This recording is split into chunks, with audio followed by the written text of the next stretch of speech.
सलाम सलाम सुन, मुझे सिंध के सलाम सलाम सुन। बिस्मिल्लाहिर्रहमानिर्रहीम, अस्सलाम वालेकुम, सुबह ख़ैर, गुड मॉर्निंग। असीं जी ख़िदमत में हाज़िर थी चुका। प्रोग्राम तव्हांजो पंहिंजो आहे सलाम सिंध। असीं बि तव्हांजा पंहिंजा आहियूं। मूंखे चवंदा आहिनि इरशाद जागीरानी, मूंसां गॾु साथी मेज़बान आहे।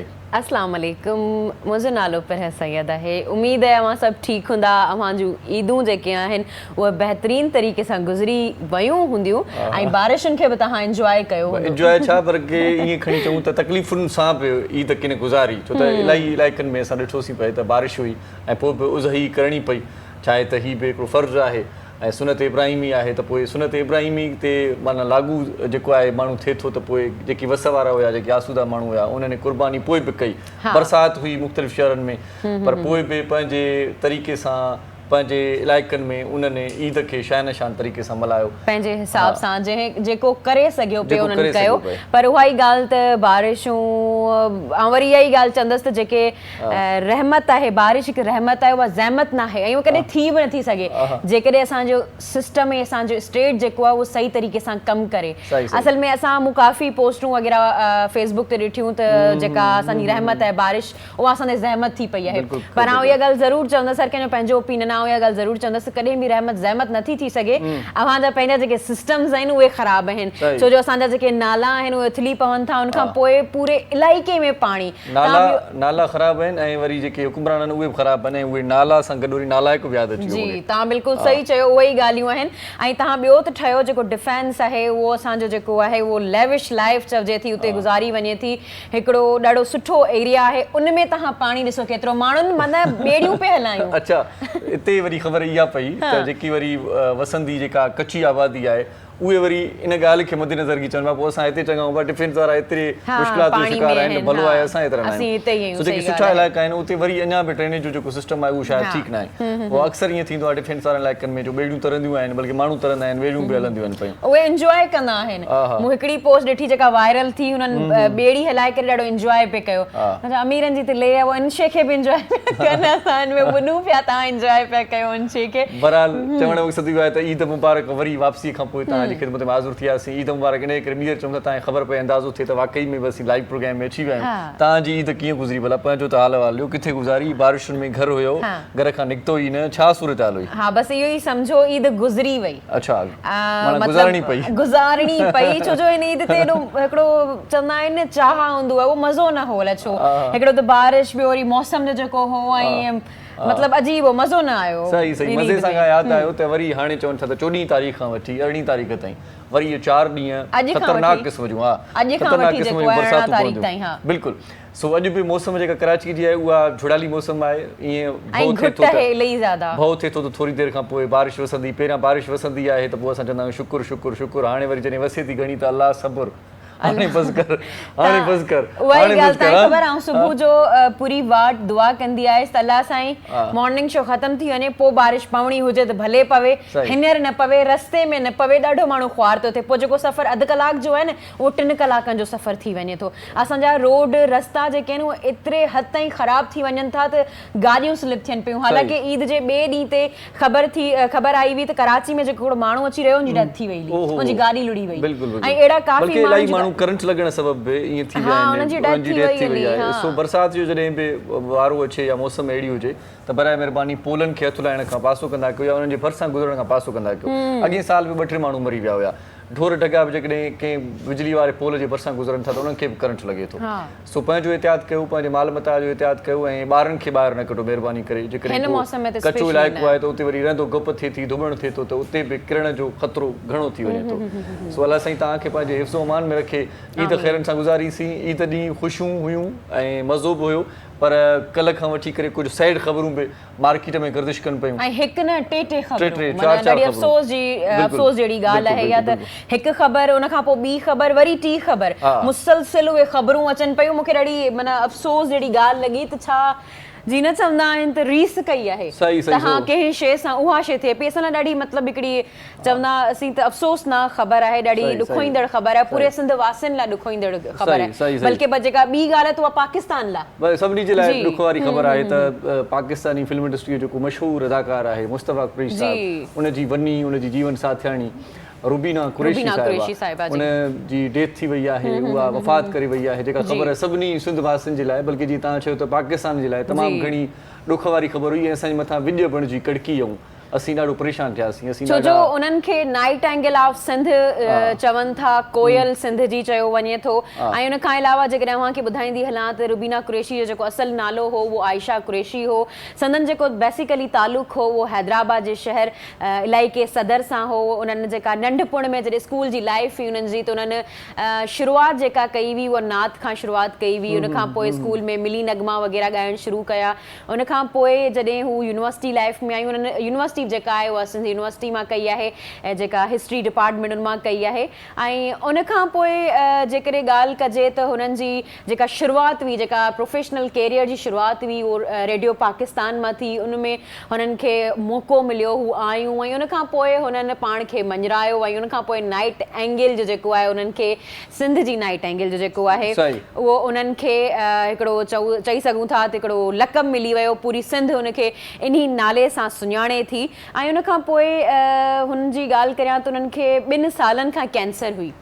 2 सालनि खां कैंसर हुई, 2 महीननि खां हू कोमा में हुयूं ऐं फाइनली उन्हनि जी जेका आहे उहा डेथ थी वई। असां ॾाढो इन ॻाल्हि ते अफ़सुरदा आहियूं। ऐं जेकॾहिं ॻाल्हि करियां असांजे फॉरेन मिनिस्टर बिलावल भुट्टो साहब जी, त उन्हनि बि ॾाढो अफ़सोस जो उन में कयो मुज़ाहिरो, त उन्हनि खे ॾाढो अफ़सोस थियो आहे। ऐं इहा ॾाढी सुठी ॻाल्हि आहे त जेके असांजा नौजवान लीडर आहिनि बिलावल भुट्टो साहब, उहे हर शइ जो ख़्यालु रखनि था, त इन में अफ़सोस में बि उहे गॾु हुआ। ऐं उन खां अलावा जेके असांजी इंफॉर्मेशन मिनिस्टर आहिनि मरियम औरंगज़ेब, उन्हनि बि ॾाढो अफ़सोसनाक जेको आहे उन्हनि चयो त इहो वाक़ियो थियो आहे ऐं उन्हनि बि अफ़सोस कयो इन ख़बर ते। सही। हाणे वरी पाण अञा थोरी जेकॾहिं डिटेल में वञूं त जीअं तव्हां चयो त उन्हनि जो नालो आयशा कुरैशी हो। आयशा पाण ज़ात जी पहिरियां शेख हुई ऐं शेख मां पोइ वरी कुरैशी थी, शादी थियसि। पोइ जेको सिलसिलो तव्हां चयो था त रेडियो पाकिस्तान हैदराबाद मां हुनजो आगाज़ थियो कैरियर जो, थियो ईअं हुयो त रेडियो पाकिस्तान हैदराबाद वारनि हिकु भेरे हैदराबाद जे स्कूलनि खे, कॉलेजिस खे ख़त लिखियो ऐं चयो त जेके बि तव्हांजा होशियार शागिर्द आहिनि या शागिर्दियाणियूं आहिनि उन्हनि खे असीं मौक़ो ॾियणु चाहियूं था। अॻे रेडियो ईअं कंदो हुयो। सो ख़त जीअं ई स्कूलनि में पहुता त उते वरी सभिनी टीचर्स पंहिंजे शागिर्दनि खे ॿुधायो पए ऐं ॾसियो पए त जेकॾहिं तव्हां रेडियो पाकिस्तान में हिसो वठणु चाहियो था, रेडियो पाकिस्तान हैदराबाद में ऑडिशन ॾियणु चाहियो था, त तव्हांजे लाइ हिकिड़ो ॾाढो सुठो मौक़ो आहे।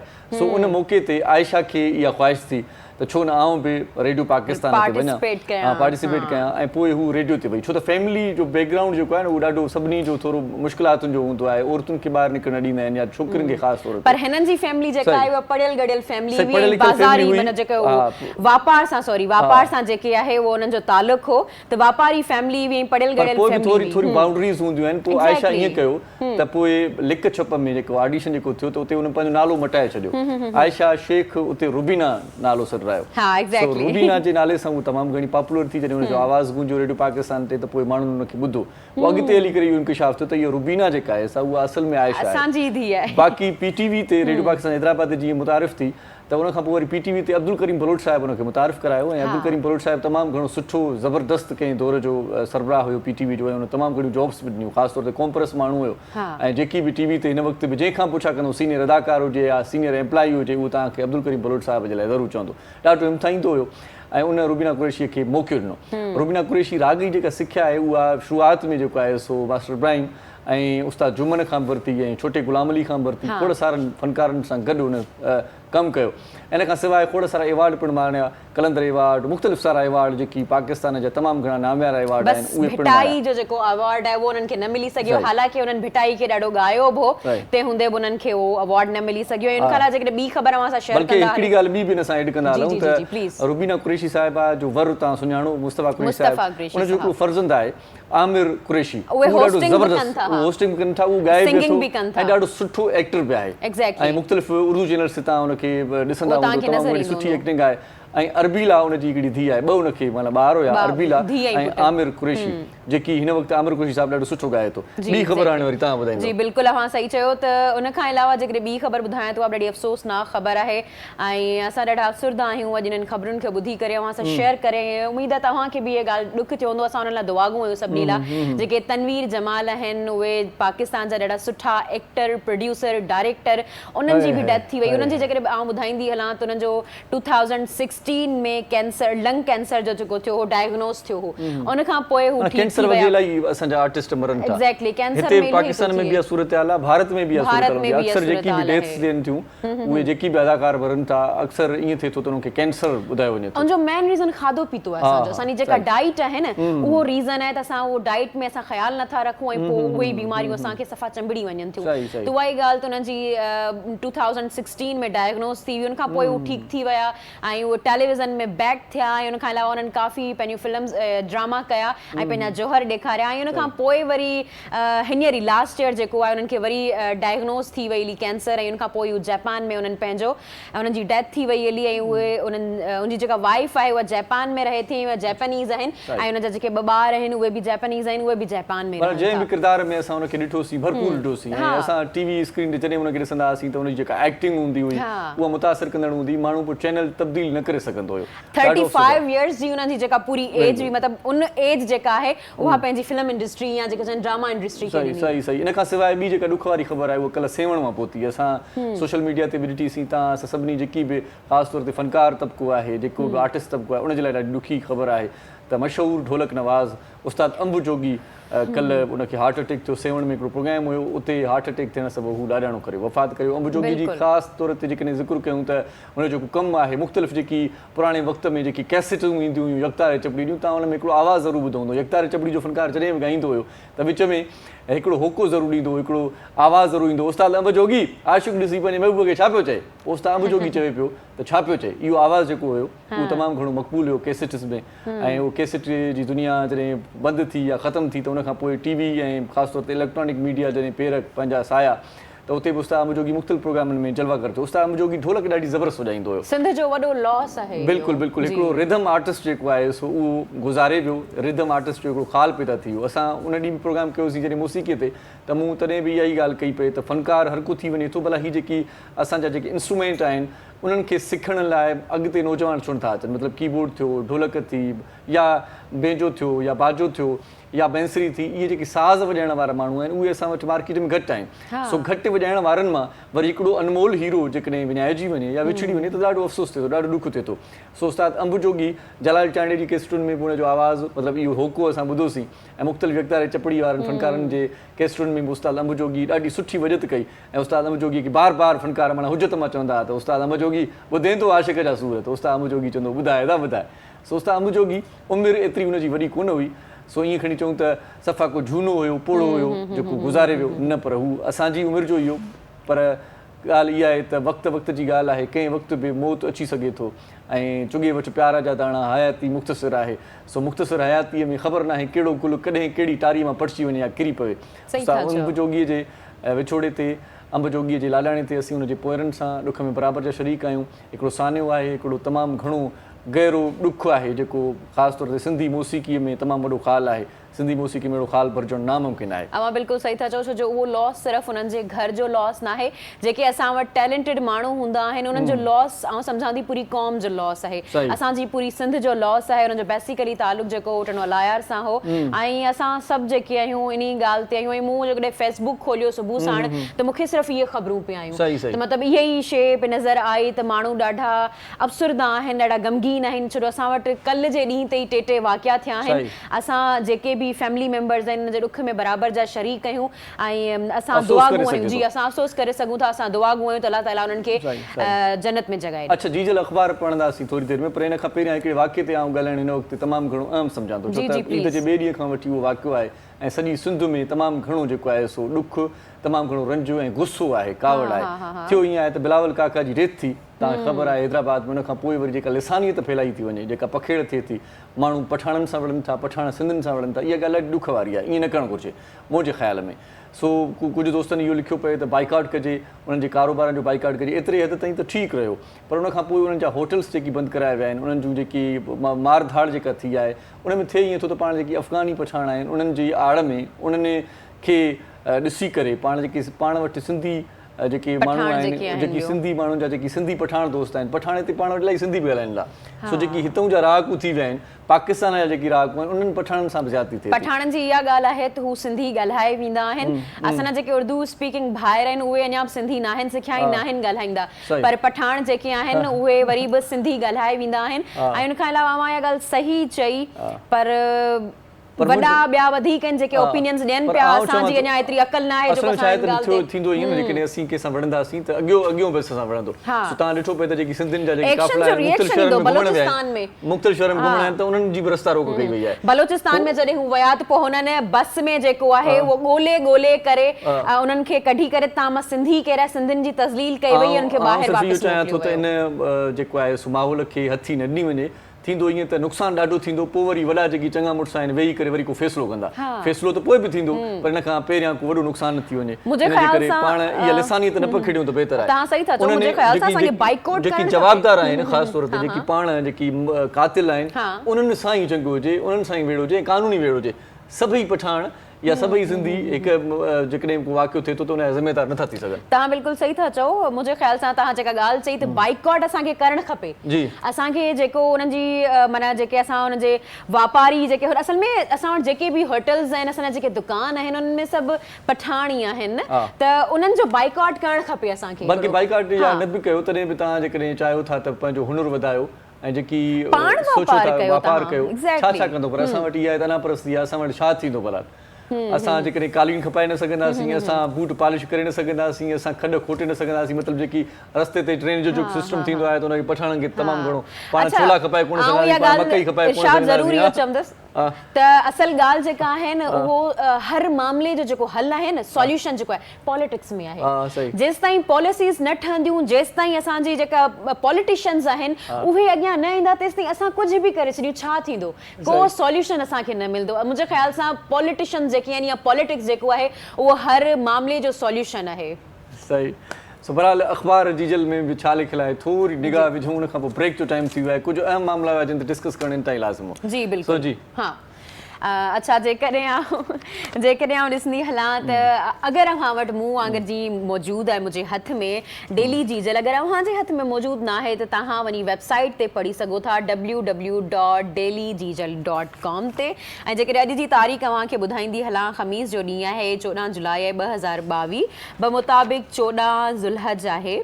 ऐं उन खां पहिरीं ख़बर ते ई असां जेकॾहिं नज़र विझूं त तव्हांजे लाइ ख़ुशख़बरी आहे या पेट्रोल 10 रुपया ऐं डीज़ल 25 रुपया लीटर सस्ते थियण जो इम्कान समरी नाणे वज़ारत हवाले कई वई आहे। इम्कान आहे पर हाणे 10 रुपया जेकॾहिं घटि थिए थो त कहिड़ो फ़ाइदो, 100 रुपया वधाए 10 रुपया घटि। हलो ख़ुशि हलो, इहा बि चङी ॻाल्हि आहे, कुझु त थियो न। चवंदा आहिनि something is better than nothing, कुझु नथो थिए त कुझु त थिए थो न, उहो वधीक सुठी ॻाल्हि आहे। इम्कान आहे, का ख़बर न आहे त छा थींदो। जी जी। उन खां अलावा पाकिस्तान ऐं IMF विच में स्टाफ सतह जो मुआइदो तय थी वियो आहे। अलाह करे इहो जेको मुआइदो थियो हुजे उहो बहितरी लाइ हुजे। ऐं उन खां अलावा ॿुधाईंदी हलां त कराची में बरसात बख़्तावर भुट्टो ज़रदारी बि मैदान में अची वई आहे। जी सही। इन खां सवाइ शोबिज़ जे पेज ते जेके निगाह विझूं था, सभ खां पहिरियां इहा ख़बर आहे त मीरा खे ख़्वाब में छीछड़ा, सलमान खान सां शादीअ जा ख़्याल पालण लॻी।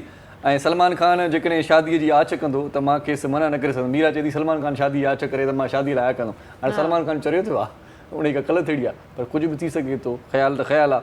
नंढी उमिरि में ई अदाकारी शुरू कई ऐं चाइल्ड आर्टिस्ट तौरु कमु कयो आहे। अञा शादी न आहे कई। उन शख़्स सां शादी कंदसि जेको सैयद ऐं ग़ैरतमंद हुजे। हेठि वरी ॿियो बयानु अथसि। बहरहाल ॻाल्हि इहा आहे त चवे थी त अञा जेको आहे सो मुंहिंजी शादी न आहे थी, अञा मुंहिंजी उमिरि बि नंढी आहे। सो मां ऐं ख़ासि तौर ते जेकॾहिं असां ॾिसूं त नंढपण खां वठी मीरा खे ॾिसूं था, पर अञा ताईं चए थी त मां नंढी आहियां। हाणे ॾिसूं त छा थो थिए अॻिते। इन खां सवाइ शाहीन आफ़रीदी खे जल्द शादीअ जो शौक़ु, ऐं वरी शाहीन आफ़रीदी खे शादीअ जो शौक़ु आहे, पर जेकी वरी कुंवार ॾियण वारा आहिनि उहे चवनि था त फ़िलहालु रांदि ते ध्यानु ॾे पुटु, शादी तुंहिंजी पोइ कराईंदासीं। इन खां सवाइ बि खोड़ सारियूं शोबिज़ जूं ख़बरूं आहिनि। टाइम मुख़्तसिर आहे, नंढो शॉर्ट कमर्शियल ब्रेक वठूं था, मोटी अचूं था, ॾिसंदा रहिजो। सलाम मुंहिंजी सिंध खे सलाम सलाम मुंहिंजी सिंध खे सलाम सलाम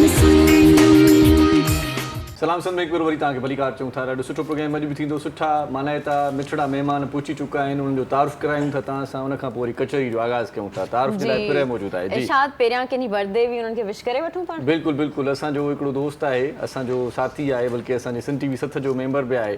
सो 7 जो साथी असांजे हिन प्रोग्राम खे कोऑर्डिनेट बि कंदो आहे। असांजो ॾाढो सुठो साथी जावेद अंजुम साहब, उनजे पुट जी अॼु सालगिरह आहे ऐं पुट जो नालो अथसि बेंजामिन इब्राहिम जी ईअं न टे ॾींहं त मां नालो यादि करणु एग्जैक्टली मुश्किल नालो असां टे ॾींहं यादि करे उन खां पोइ उनजी सालगिरह जो ॾींहुं आहे, अॼु उनजो जनम ॾींहुं आहे, बेंजामिन इब्राहिम जी सालगिरह जो ॾींहुं आहे, उनका बर्थडे है, भाई उर्दू में बोल रही ताकि उनको भी समझ में आए। हाँ, उनकी बर्थडे है, हैप्पी बर्थडे टू यू, और हम आपकी लंबी उम्र के लिए दुआएं करते हैं, ऐसे ही नेक और साले रहिएगा और अपने माँ बाप का नाम जो है रोशन कीजिएगा। चलें जी बेंजामिन भाई, आपको बहुत बहुत मुबारक हो, ईद मुबारक भी हो और जन्मदिन का मुबारक भी हो, जन्मदिन मुबारक भी हो। जी जी बिल्कुल। चलें जी अच्छा, जेकॾहिं असां हाणे महिमाननि जी ॻाल्हि करियूं त असां ॾाढा सुठा महिमान, प्यारा महिमान मौजूदु आहिनि। जेकॾहिं पहिरीं महिमान जी आऊं ॻाल्हि करियां त मिस तारा उज़रा दाऊद साहिबा असां सां गॾु मौजूदु आहिनि। आपको प्रोग्राम में वेलकम करते हैं। जेकॾहिं उन्हनि जी ॻाल्हि ॿुधाईंदी हलां त उहे काफ़ी ऑर्गेनाइज़ेशन में प्रेसिडेंट ऐं CEO थी चुकियूं आहिनि ऐं उन्हनि जो बेसिकली कमु जेको आहे उहो वुमेन खे एम्पावर करण जो आहे, वुमेन खे एजुकेट करण जो आहे। लेडीज़ फंड जेका आहे उनमें CEO आहिनि ऐं उन खां अलावा दाऊद ग्लोबल फाउंडेशन जूं बि प्रेसिडेंट आहिनि ऐं ॾाढो सुठो कमु करे रहियूं आहिनि। असांजी ख़ुशनसीबी आहे त उहे असांजे प्रोग्राम में आयूं आहिनि ऐं पंहिंजे बारे में ॿुधाईंदियूं ऐं इहो बि ॿुधाईंदियूं त हिकिड़ी जेका औरत घर में मौजूदु आहे उहा बिज़नेस कीअं थी करे सघे। सही इन बारे सां, इन हवाले सां ॼाण असां जी बिल्कुलु, इन हवाले सां बि ॼाण वठंदासीं उन्हनि खां। इन खां अलावा हू सिंध जा मुख़्तलिफ़ शहर जेके आहिनि उहे घुमी चुकियूं आहिनि ऐं काफ़ी सुठी सुठी शयूं खाई चुकियूं आहिनि। उन्हनि मूंखे ॿुधायो पिए त उन्हनि जे बारे में बि असां पुछंदासीं त सिंध जी जेका ट्रेडिशन आहे, कल्चर आहे, उहो उन्हनि खे कीअं लॻो ऐं उते छा खाधो, छा उन्हनि खे वणियो, उन्हनि में सभिनी खाधी, उहे सभु असां ऐं जेके शहर उन नयन घुमिया असां सां गॾु हूंदी असां उहे बि घुमाईंदासीं। जी एग्जैक्टली, उन्हनि खे ज़रूरु असां घुमाईंदासीं। ऐं उन खां अलावा ॿिया महिमान जेके असां सां गॾु मौजूदु आहिनि उहो बि हिकिड़ी चई सघां थी त NGO या इन ऑर्गेनाइज़ेशन सां रिलेटेड आहिनि। उन्हनि जो जेको मेन कमु आहे उहो हेल्थ ऐं एजुकेशन जो आहे। सरफराज़ डैनिस नज़ीर साहब, अव्हांखे प्रोग्राम में भलीकार चऊं था। उहे पाण जेके आहिनि उहे CEO आहिनि सेविंग लाइव्स वेलफेयर ऑर्गेनाइज़ेशन जा ऐं उन्हनि जो कमु तमामु बहितरीनु आहे। उहे बि एजुकेशन ते कमु करे रहिया आहिनि। ऐं सभिनी खे इहा ई गुज़ारिश कंदसि त चवंदा आहिनि त सभिनी खां वधीक जेको पहिरियों वेपन आहे उहो तव्हांजो एजुकेशन आहे। तव्हां हथनि में हथियारनि खे छॾियो, तव्हां कलम खे झलियो। जॾहिं तव्हां हथनि में कलम खे झलियो न, मुंहिंजे ख़्याल सां मुल्क जी तक़दीर जेका आहिनि उहा चेंज थी वेंदी। तव्हांजी वतन जी जेका तक़दीर आहे उहा चेंज थी वेंदी। तव्हां बिल्कुलु चेंज नज़र ईंदा। त ॾाढी सुठी ॻाल्हि आहे जेके एजुकेशन ते कमु करे रहिया आहिनि। हम दोनों जो है वो आप दोनों को वेलकम करते हैं प्रोग्राम में। आप बताएं, मैंने कुछ तो आपकी ऑर्गेनाइजेशन के बारे में बता दिया है, आप बताएं कि ऑर्गेनाइजेशन किस तरह से काम करती है, कब आपने शुरू की, क्यों शुरू की, क्या ये सोचा कि आपको ये शुरू करनी चाहिए, ज़रूरत क्या थी? बहुत बहुत शुक्रिया। सबसे पहले आपने इनवाइट किया और अपने तमाम देखने वाले नाजरीन को सलाम पेश करता हूँ। सही। ये ऑर्गेनाइजेशन का आगाज़ आज से तकरीबन 12 साल पहले हुआ था। अच्छा। और ये चीज़ जो थी पोशीदगी में मैं कर रहा था। अच्छा। तो मैं नहीं चाहता था कि मैं इस ऑर्गेनाइजेशन को मंजर आम पर लेके आऊँ और इसको लोगों तक नहीं चाहते थे आप? नहीं चाहता था। मैं चाहता था कि पोशीदगी में काम करूँ। अच्छा। तो अब देखें, काम तो ऊपर वाला लेता है। अब उसका क्या मिशन था, क्या नहीं, किस तरह हम लोग डाइवर्ट हुए और किस तरह हम लोगों ने प्रोजेक्ट्स करना स्टार्ट किया। मिशन मेरी मदर का था, उनका ड्रीम था कि हमारी एक ऑर्गेनाइजेशन होनी चाहिए, इंसानियत की खिदमत करनी चाहिए हमें। तो एक इंसानी जज्बा भी मेरे अंदर था, ये हमारे फैमिली में था। तो इंसान के अंदर जब ये चीज़ें मौजूद होती हैं तो ये इम्प्लीमेंटेशन ऑटोमेटिकली हो जाती है। तो कुछ हुआ ऐसे कि आज से तकरीबन 12 साल पहले मैं ये काम करता रहा, छोटे छोटे काम, राशन डिस्ट्रीब्यूशन, मेडिकल प्रोजेक्ट्स करता रहा। लेकिन कुछ 5 साल पहले मेरी ऑर्गेनाइजेशन रजिस्टर्ड हुई सिंध गवर्नमेंट के साथ। फिर हमने इनिशिएटिव्स लिए और हमने डिफरेंट प्रोजेक्ट्स पे काम करना शुरू कर दिए।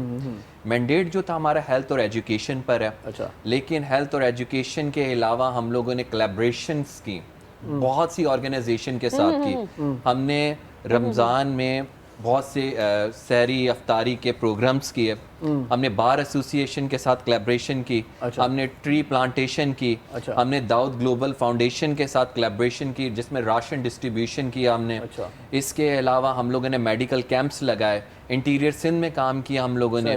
इंटीरियर सिंध के अलावा मैंने जब एक मेरा फर्स्ट एक्सपीरियंस था इंटीरियर सिंध में जाके, जब मैंने देखा लोगों की हालत के वाकई ये लोग किस किस्म की डिफ़िकल्टीज फेस कर रहे हैं। इवन इंटीरियर सिंध का मैं आपको बताऊंगा कि वहाँ लोगों के पास पानी पीने के लिए नहीं है। चलो यहाँ से कंटिन्यू करते हैं। जी। असां सां उन खां पहिरियां आउं तारुफ़ कराईंदी आहियां जेको मूंखे विसरी ईद खां पोइ असांजा जेके आहिनि आवाज़ हेॾी वॾी थी आहिनि नवां था लॻूं न त ख़बर ई न त करिणो छा आहे सो उस्ताद बादल राई साहिब असां सां गॾु आहे ॾाढो सुठो मूसीकार ॾाढो सुठो रागी उस्ताद बादल राई खे भलीकार चऊं था उस्ताद ईद खां पोइ मोटी आयासीं साॻिया टुकर साॻ था मोटी आई सभु साॻा ई आहियूं बारू था लॻा पिया पर वरी बि हिक ॿिए जे मुंहं में छा कजे वॾी महिरबानी तव्हांजी ऐं ढोलक ते असां सां मोहम्मद अली साहिबु आहे ऐं अंब जोगी साहिब जी वफ़ात ते असां तव्हां ॿिन्ही सां बि ॾुख में बराबरि छॾियो छो त तव्हां मौसीकार आहियो उहो ढोलक नवाज़ आहे आर्टिस्ट आहियो तव्हांजे माना दोस्तनि में हिकिड़ो ख़ाल पैदा थी वियो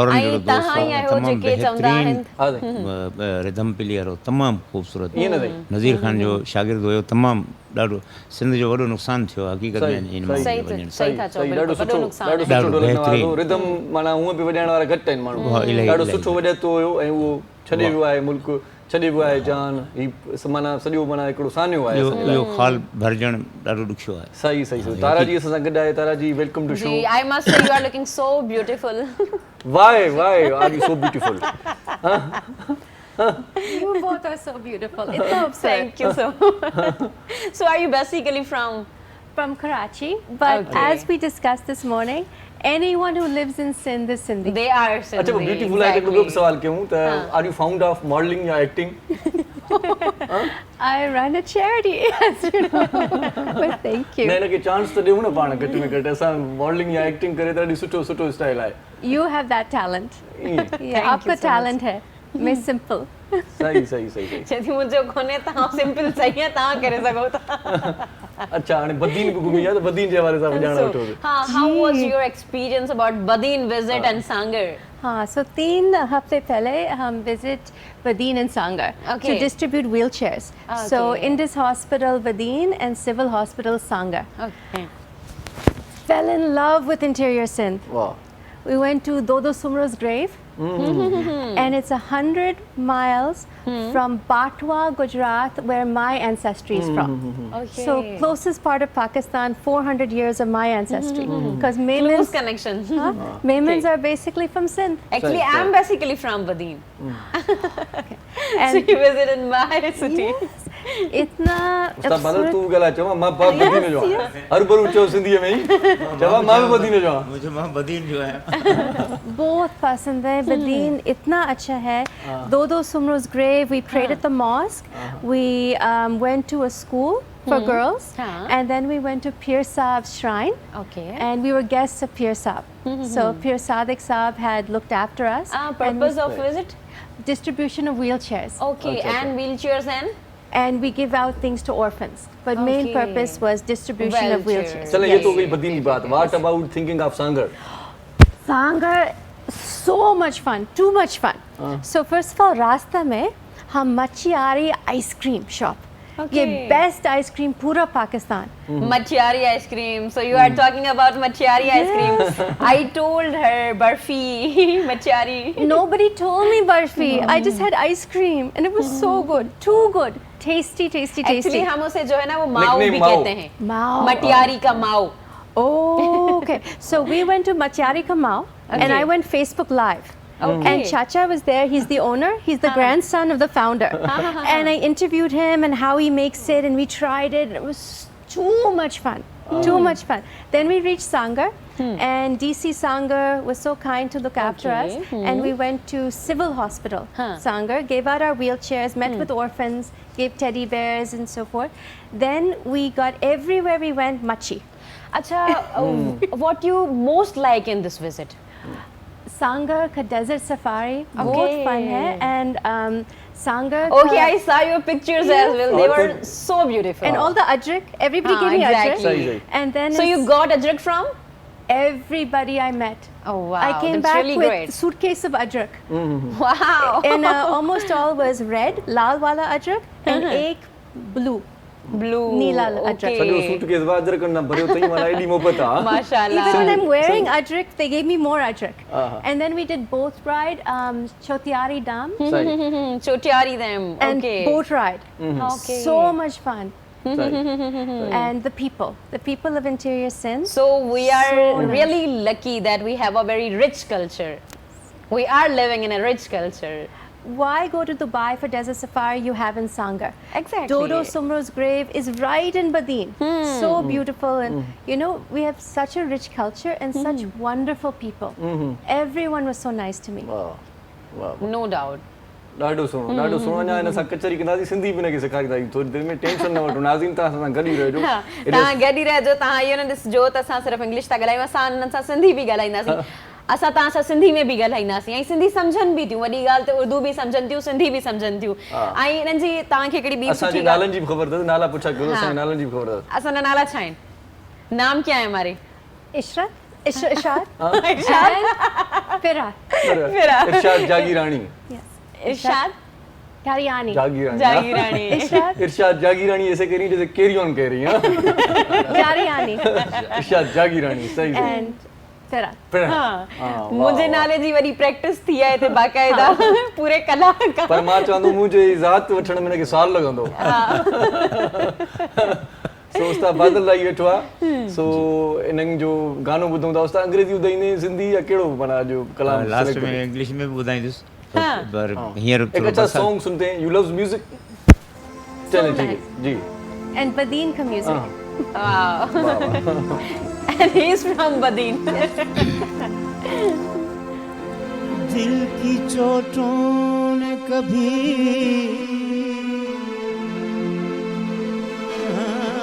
चैन से रहने न दिया जब चली सर्द हवा तो मैंने तुझे याद किया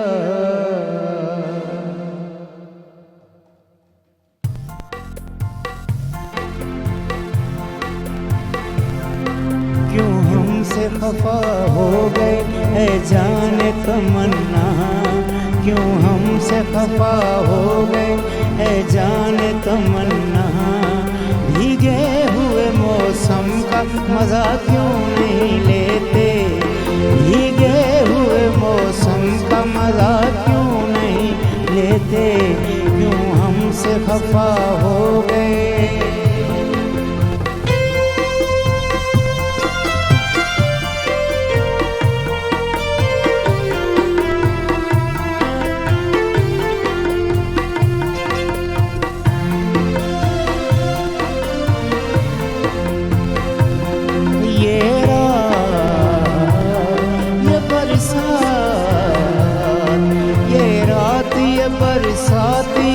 सावन का महीना ऐसे में तो शोलों को भी आता है पसीना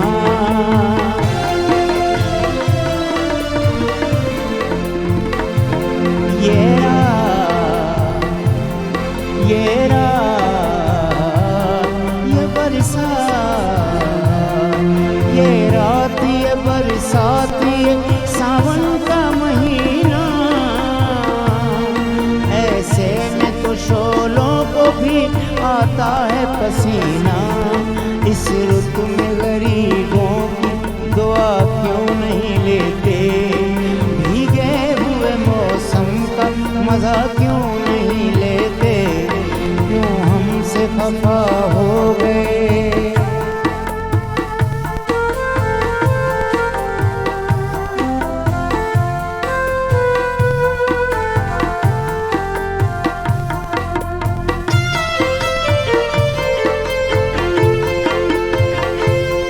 देखो तो जरा झांक के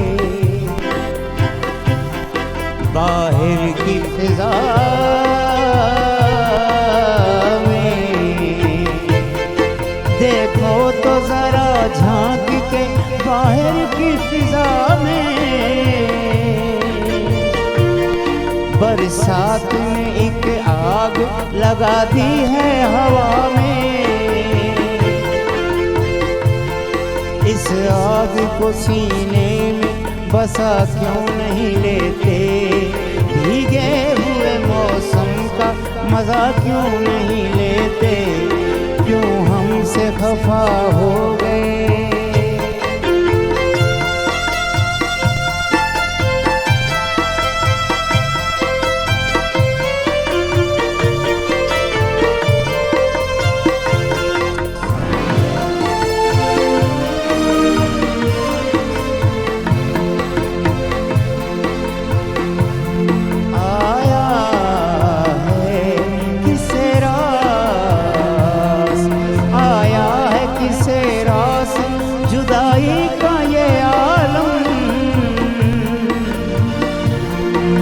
तड़पेंगे अकेले में, उधर आप इधर हम।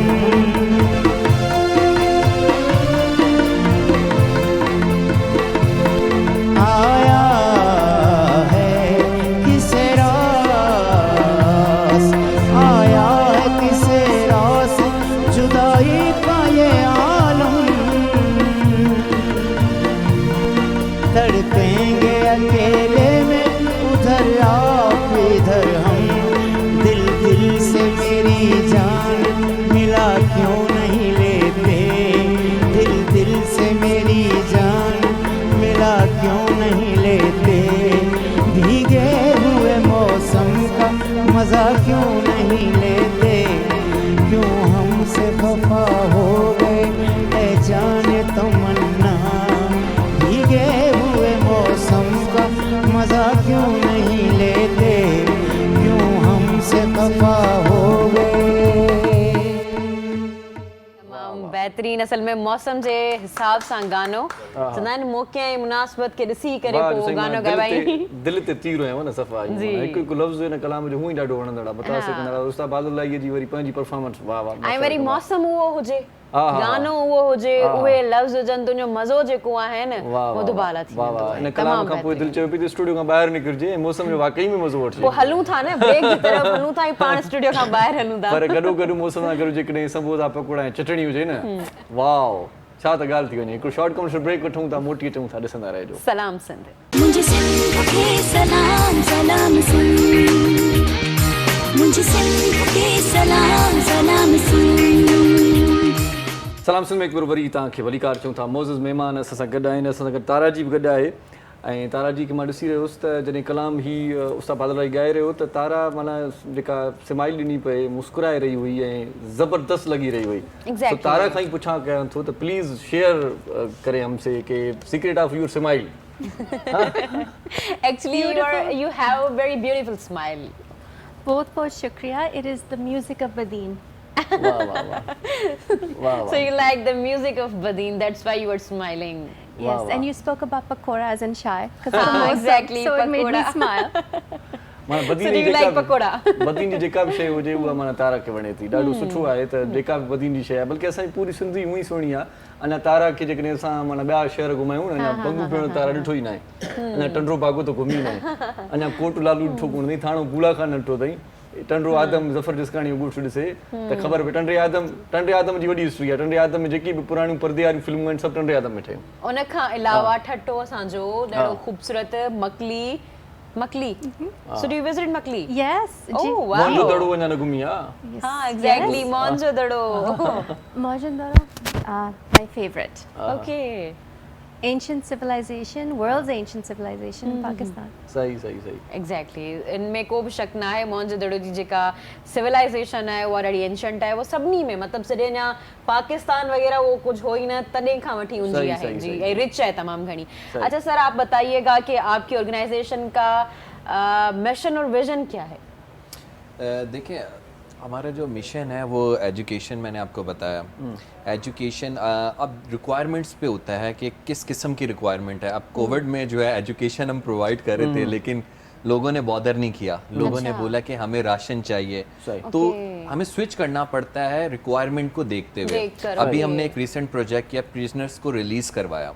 अच्छा, लेकिन बेसिकली आपने जब ऑर्गेनाइजेशन रजिस्टर की होगी तो एक मतलब होते हैं पॉइंट्स के, इस पॉइंट्स पे हमें मतलब एक करनी है। एजेंडा एजेंडा तो वो क्या था? एजेंडा हमारा एजुकेशन पर है, क्योंकि उसकी वजह ये है कि एजुकेशन का तालीम होगी तो तरक्की जी। होगी। अभी आप देखें एजुकेशन का सिस्टम आपने पाकिस्तान में देखा है, तो आज मैं पाकिस्तान को देखता हूँ, हम दूसरी कंट्रियों के साथ कम्पीट नहीं कर सकते। आज इंडिया हमारे से बहुत आगे निकल गया एजुकेशन में, श्रीलंका बहुत आगे निकल गया, और मैं यही चाहता हूँ कि एजुकेशन में हमें बहुत काम करना है, क्योंकि वही 1971-72 की सिलेबस, कोई अमेंडमेंट्स नहीं है, वही पुरानी चीज़ें हम पढ़ रहे हैं और उनसे जो है हमें कोई ग्रूमिंग नहीं हो रही। तो कोशिश हमारी ये कि ज़्यादा से ज़्यादा यूनिवर्सिटीज़ को बिल्ड किया जाए, स्कूल्स बिल्ड किए जाएं, ताकि तालीमी निज़ाम को बेहतर बनाया जाए। अब हमारा जो विजन और मिशन था, हमने वोकेशनल ट्रेनिंग्स को कंडक्ट करवाना है, स्किल्स डेवलपमेंट जो है दूसरों में ट्रांसफ़र करना है। एजुकेशन में हमने लैंग्वेजेस कोर्सेज कुछ हमने करवाए, इसके अलावा कंप्यूटर स्किल्स जो हैं हम लोगों ने कंप्यूटर क्लासेस वगैरह कंडक्ट करवाई, फ्री ऑफ कॉस्ट। कहाँ पे होते हैं, अगर हमें जो भी नौजवान देख रहे हैं उनको भी अंदाजा हो? सही। देखिए हम कोलैबोरेट करते हैं, as I told you before कि हमने कोलैबोरेशन की थी कि हम दूसरी ऑर्गेनाइजेशन को अपने साथ मर्ज करते हैं ताकि उनकी जो कॉस्ट बेयरिंग होती है वो हम लोग इक्वली शेयर करें। तो कुछ ऐसी ऑर्गेनाइजेशन जो हम लोग हैं, हमारा ऑफिस तो DHA में, अगर किसी ने हमसे रब्ता करना हो तो DHA सनसेट क्लब से क्लब के सामने हमारा ऑफिस है, हमसे रब्ता कर सकता है। सही। तो कुछ हमने बच्चे चुने थे, लाइक 100-200 बच्चे जो किस हमने फ्री ऑफ कॉस्ट, जो जिनको क्राइटेरिया क्या था सिलेक्शन का? सिलेक्शन का क्राइटेरिया बहुत इजी ये था कि जो एजुकेशन में इंटरेस्टेड है और जो कोर्सेज करना चाहता है, जो अफोर्ड नहीं कर सकता, तो हमें बताए, हम उनकी मदद कर सकते हैं। तो अभी यही था सिलाई कढ़ाई, जिसमें कोशिश हमारी है कि हम लोगों को राशन पे डिपेंड ना करें। सही कि एक मांगने की उनमें मसला ये कि आजकल मसला ही राशन का है, जी, पेट पालना जरूरी है। देखिए तो बच्चों को पढ़ाना ये मतलब सेकंड पे आ जाता है। सॉरी टू से एक चूरन दिया गया हमारे मुल्क में, लॉलीपॉप का वर्ड यूज करूंगा, रोटी कपड़ा मकान, बस उसी पॉलिसी के पीछे लोग चल रहे हैं। बस अब एजुकेशन को दबा दिया, हमें एजुकेशन नहीं चाहिए, हमें दूसरी कंट्रीज के साथ compete नहीं करना।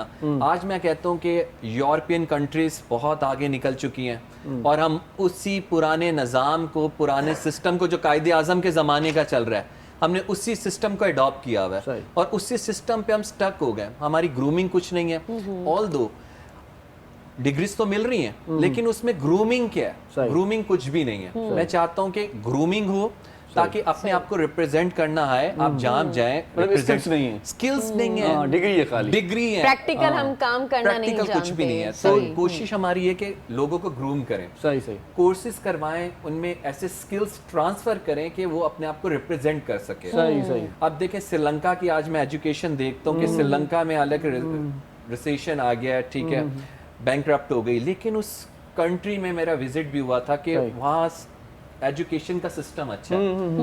पाकिस्तान में एजुकेशन पे काम नहीं किया गया।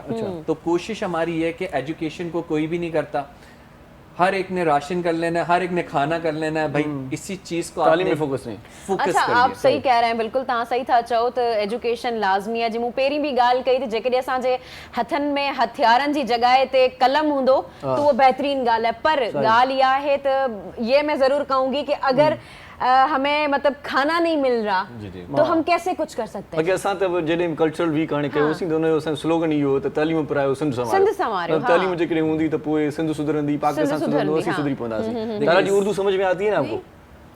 Where did you learn Urdu? With you now. With you now.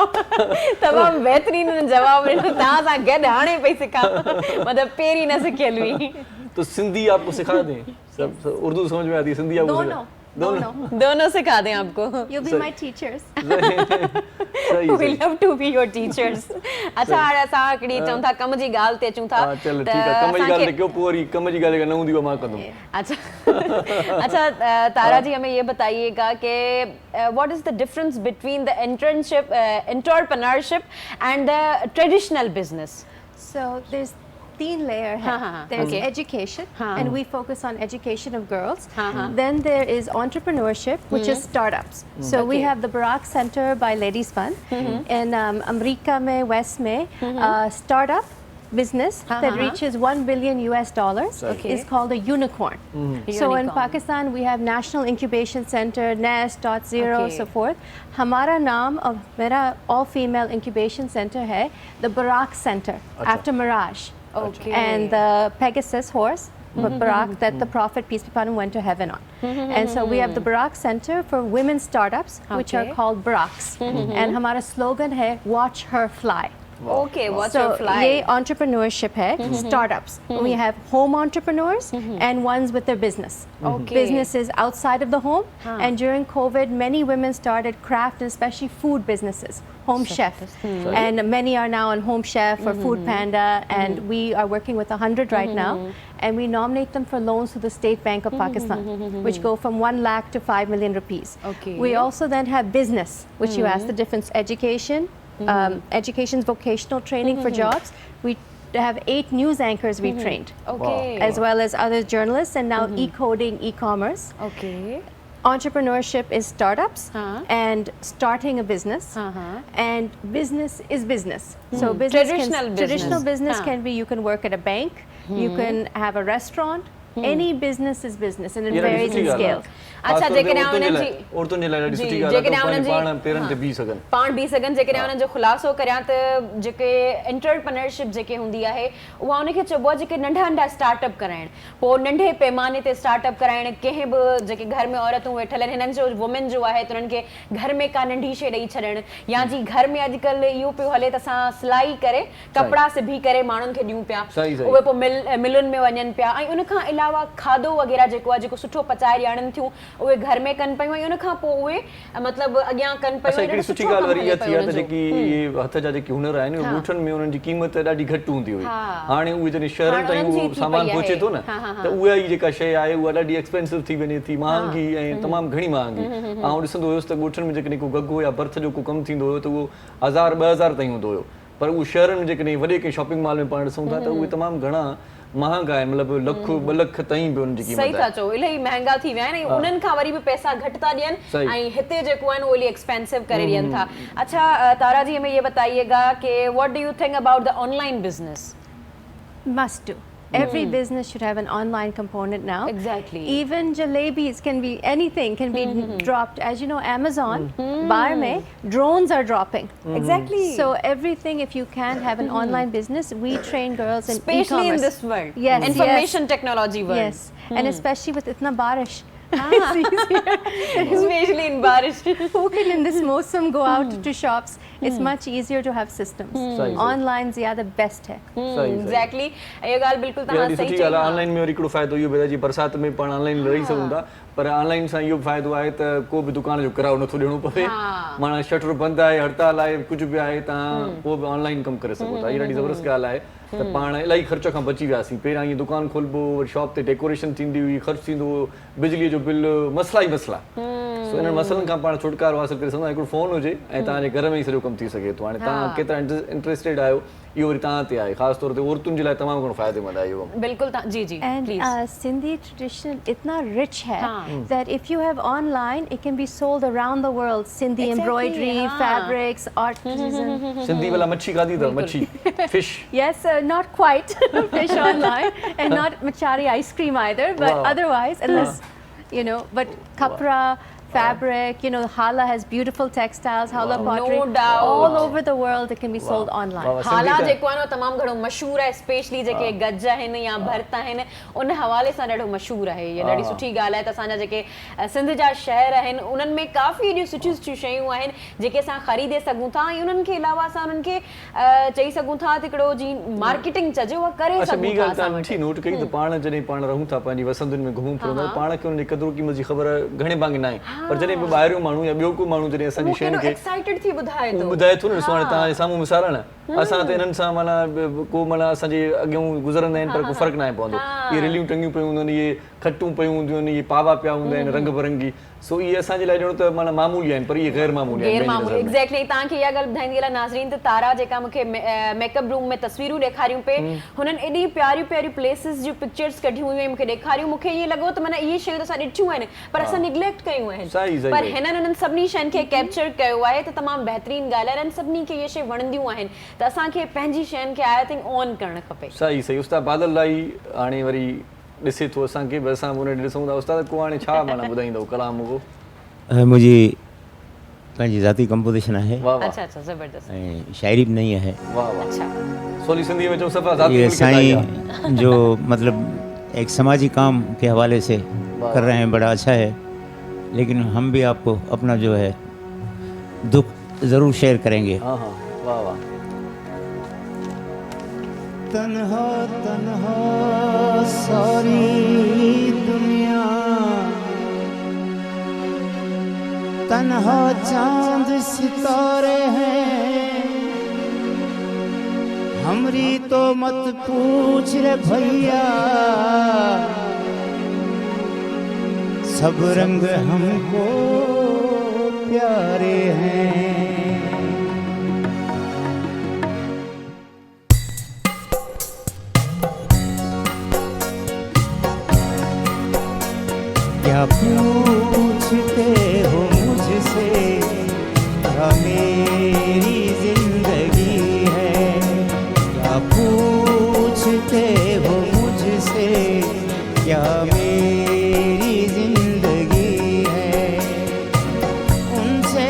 बिछड़ के जैसे बेकैफ हर खुशी है, क्या पूछते हो मुझसे, क्या मेरी जिंदगी है।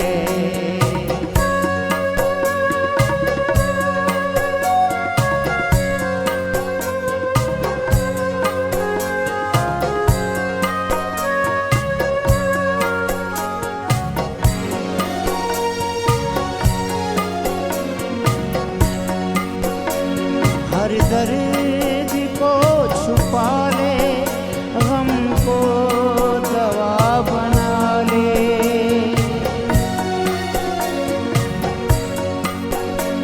हर दर्द को छुपा ले, गम को दवा बना ले।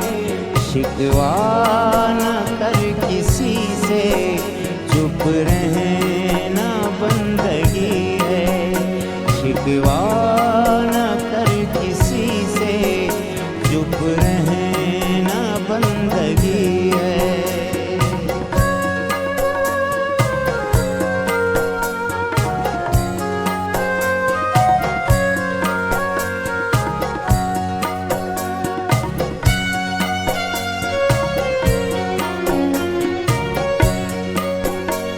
ठुकरा के जा रहे हो, यूं मुंह भी मोड़ते हो।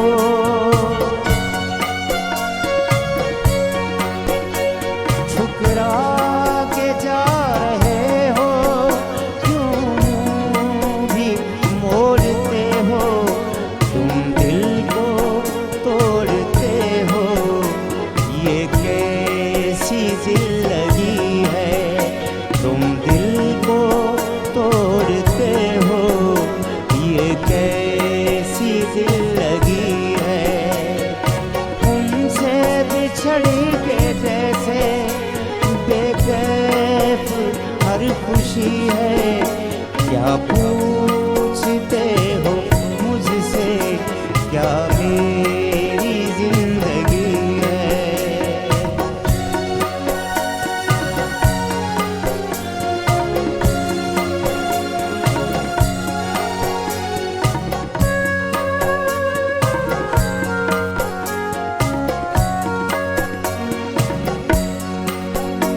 इतना सा है तारुफ मेरा चमन से लोगों।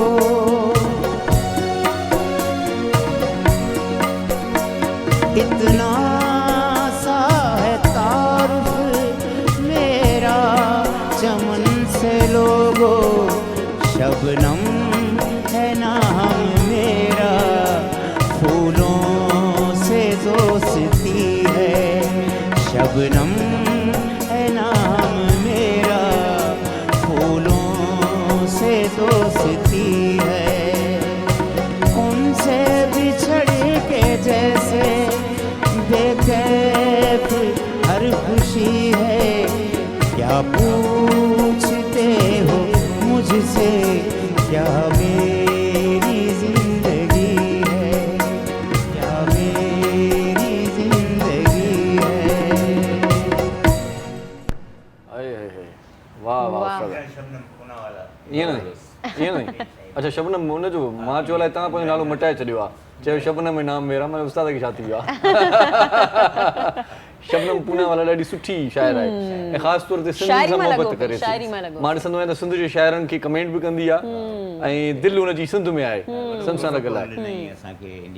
ईअं न वॾी इज़त ॾिनऊं पर चऊं था त वॾी जमार माणे डिघी जमार माणे ऐं ईअं ई माना मोहबत सां सरशार हुजे। सो शॉर्ट कमर्शियल ब्रेक वठूं था, मोटी अचूं था, गॾु रहिजो, ॾिसंदा रहिजो। सलाम सन मुझे सिंध के सलाम सलाम सुन, मुझे सिंध के सलाम सलाम सुन। सलाम सिंध में एक बार वरी तव्हांखे भलीकार चऊं था। तालीम ते बि कचहरी थिए पई, कुझु ज़ाती ज़िंदगी ते बि कचहरी थिए पई। असां सां ॿ मोज़िज़ महिमान गॾु वेठल आहिनि ऐं तमामु बहितरीन ऐं ॾाढी सुठी कचहरी भी थिए ऐं असांजी ऑफ ईयर भी कचहरी थी पे पाण में। तो हम ऑफ ईयर भी यही बात कर रहे थे। सर हमें ये बताइएगा कि अभी जो एजुकेशन का बजट है उसके बारे में क्या कहना चाहेंगे आप?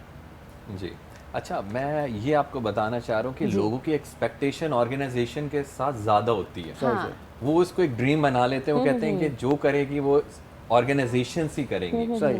देखिए, ये काम होता है रियासत का, सही। ये बजट दिया जाता है रियासत को, और ये जो ऑर्गेनाइजेशंस होती हैं वो सेकेंडरी लेवल पे होती और हैं। वो प्लस होता है, जैसे नहीं जी, जी। कहते प्लस काम है, और आप Exactly. करें ना करें आप पे कोई रिस्पॉन्सिबिलिटी नहीं है। Exactly. सही। अच्छा, मैं ये समझता हूँ कि अगर मैं ऑर्गेनाइजेशन का पार्ट निकाल दें पाकिस्तान से, तो पाकिस्तान शायद ही चल पाए, क्योंकि ये देखें आपकी यहाँ की हुकूमत नाकाम है, ठीक है, महंगाई आपने देखी है कहाँ से कहाँ तक चली गई है। हम वही चीज़ों पे चल रहे हैं, पुराने दौर पे चल रहे हैं, बेसिक नेसेसरी चीज़ें ढूंढ रहे हैं, सही। और आज दुनिया चांद पे चले गई है। हम चांद तक तो पहुँचते पहुँचते हमें बहुत साल लग जाएंगे। सही सही सही। शायद हम पहुँच भी ना हम पाए। चांद नवाब तक पहुंच सकते हैं। एग्जैक्टली। उनका घर 79 देखा years हुआ हो है। गए पाकिस्तान को आज़ाद हुए हुए, लेकिन वही चीज़ें हैं कि हम बिजली में, महंगाई में, इन चीज़ों को कंट्रोल नहीं कर पा रहे, तो अपने सिस्टम को दुरुस्त करने के हमें बहुत टाइम लगेगा। सही सही। तो दूसरी कंट्रियों के साथ शाना बशाना उनके चलने को। चलिए ये बताएं कि आपकी फाउंडेशन की तवज्जो से कितने बच्चे मतलब तालीम से आशना हो रहे हैं? देखें, अभी तो 300 हमने बच्चे लिए हैं, तो कोशिश हमारी ये कि इसको एक्सपेंड किया जाए, ज़्यादा से ज़्यादा इसकी तादाद बढ़ाई जाए, और हम जो है ना बाहर की कंट्रीज से भी रब्ता करें, ताकि तालीमी निज़ाम को बेहतर से बेहतर बनाया जाए। और जो मैं समझता हूँ यहाँ यूनिवर्सिटीज़ बहुत कम है, स्कूल्स बहुत कम है। अब अगर हैं भी तो प्रैक्टिकल वर्क नहीं जी, है वहाँ अगर पे। देखें NED यूनिवर्सिटी है, कराची यूनिवर्सिटी है, ये गिनती की 4-5 यूनिवर्सिटीज़ है। अगर ऐसी यूनिवर्सिटीज़ तकरीबन ज़्यादा से ज़्यादा हो जाएं, तकरीबन इसकी क्वांटिटी हो जाए 15-20 हो जाए, सही। तो एजुकेशन का सिस्टम बेहतर से बेहतर हो। सही। अब यही होता है कि अब देखें, बदीन में कैम्ब्रिज स्कूल नहीं है, सही। ठीक है, सक्खर में कैम्ब्रिज स्कूल नहीं है। अब अगर मैं स्लम एरियाज में जाता हूँ, रूरल एरियाज में चला जाता हूँ, कि वहाँ देखें स्कूल्स की बहुत कमी है, सही। वहाँ तालीमी निज़ाम वही एक छोटा सा बनाया हुआ है, वहाँ बेसिक एजुकेशन हम लोग लेते हैं जो बदीन के लोग हैं, तभी वो कम्पीट नहीं कर पाते। तो सही। कोशिश है वहाँ इनिशिएटिव लिया जाए, हुकूमत इनिशिएटिव ले, वहाँ तालीमी निज़ाम को बेहतर बनाए, सही, सही। ताकि वहाँ की जो है एक जो बेस है उसको स्ट्रॉन्ग किया जाए। आप बिल्कुल सही कह रहे हैं, लेकिन मैं ये बात ज़रूर कहना चाहूँगी आपको, और आपको बताना चाहूँगी, ये बात आपने बिल्कुल सही कही कि बदीन में या ये जो हमारे इंटीरियर के एरियाज़ हैं वहाँ पे ना सही से यूनिवर्सिटी है, न यूनिवर्सिटी सही है, ना ही उनका अलावा स्कूल्स हैं, पर बदीन जा जेके ॿार आहिनि उहे इलाही ज़्यादा इंटेलिजेंट आहिनि, अच्छा, ॾाढा हिन में होशियार वरी आहिनि। ॿी ॻाल्हि एड कंदो हलां, जिते जिते बि एतिरा ॾुखियाई वारा शहर आहिनि, ॾुखियाई आहे जिते तालीम जी या थर पाण ॾिसंदा आहियूं कॾहिं कॾहिं, त उते माना ॾाहप घणी आहे, Exactly. उते अकुल घणो आहे, हाँ। उते इल्म खे पढ़ण जो शऊर या शौक़ घणो आहे। शौक़ घणो आहे। तव्हां ॿियो छॾियो उमरकोट खे ॾिसो, उमरकोट जा जेके ॿार आहिनि उहे एतिरा होशियार आहिनि, थर जा ॿार एतिरा होशियार आहिनि, ऐं जेकॾहिं आऊं ॻाल्हि ऐं कामयाब ॿार आहिनि उते। जी हाँ। लम्स जी ॻाल्हि करियां, यूनिवर्सिटी जेका असांजी जामशोरो में आहे, त उन में घणे खां घणी जेका सिलेक्शन थिए थी ना, वो बदीन की है। अच्छा, मैं आप एक बात ऐड करना चाहूँगा, जो मेरा एक्सपीरियंस इंटीरियर सिंध से रहा है।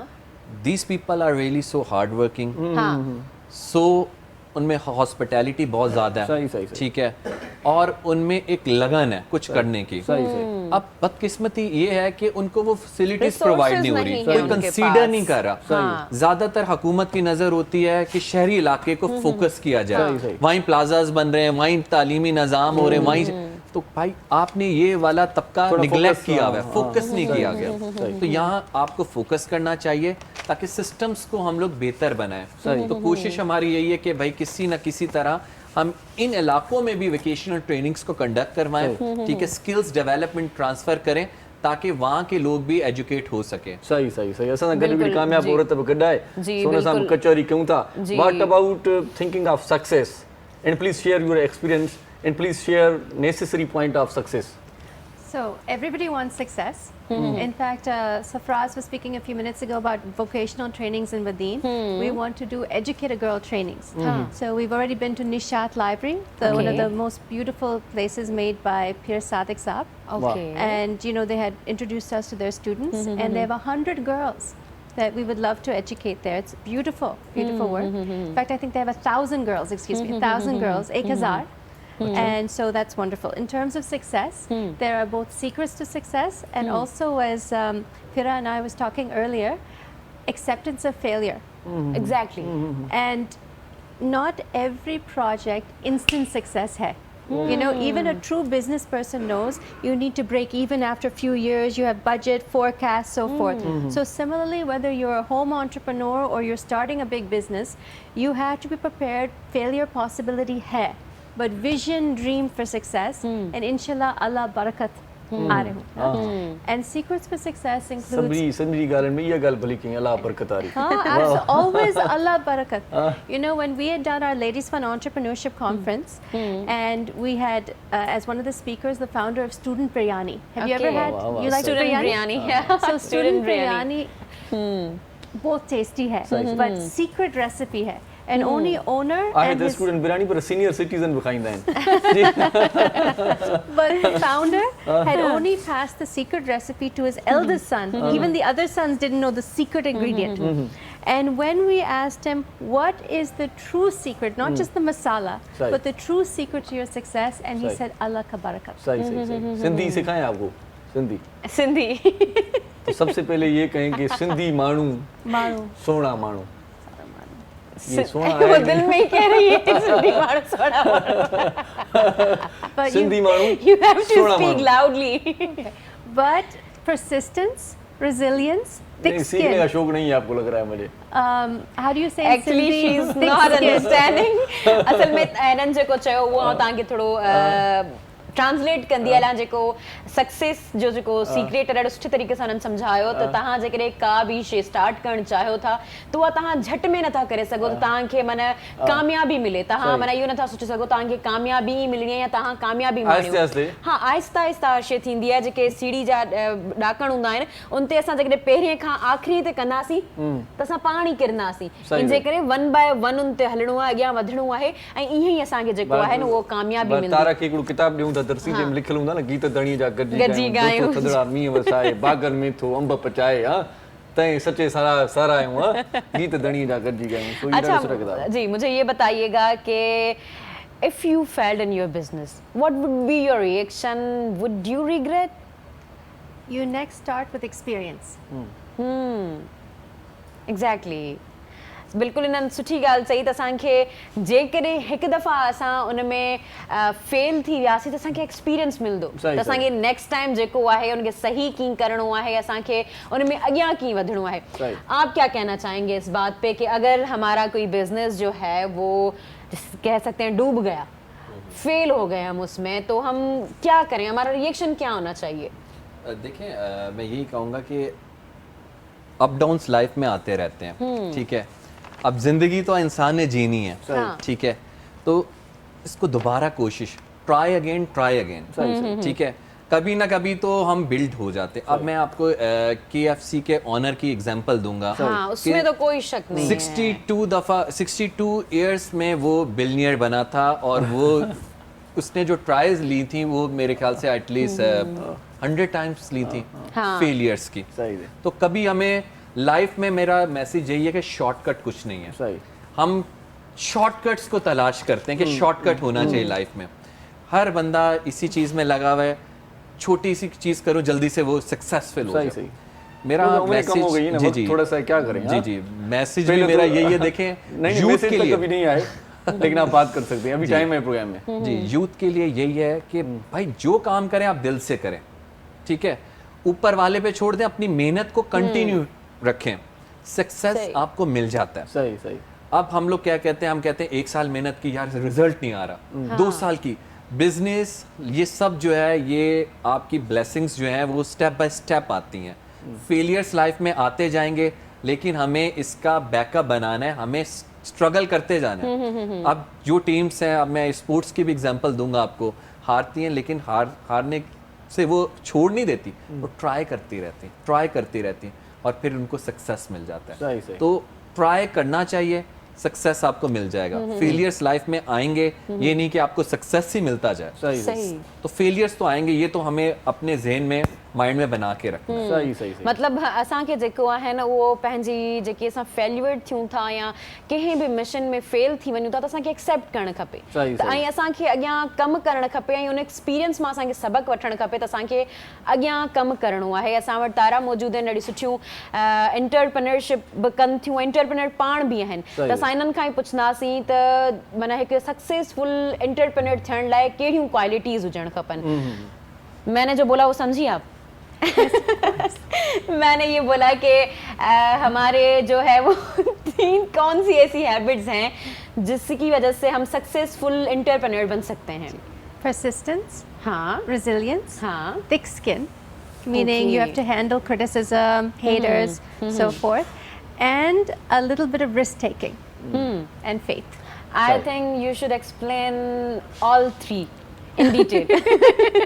So, pehle persistence Okay. means that failure, bad day, no sales, We have to barish, persist. you have to keep going. Not Keep every going. day will be sales or not every day success. Exactly. So that's persistence. Resilience is if near bankruptcy or problem or something, you have to be strong enough to You say have to work.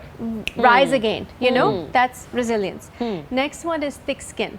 Thick skin means that if everyone around you says you can't do it, haters or naysayers, then you have to say, I know in my heart, I can do Yes. it. Okay. Exactly. and But- then Gigi. there's risk taking, Huh. meaning even if you're scared, you must try because you're doing something new, so you will feel scared.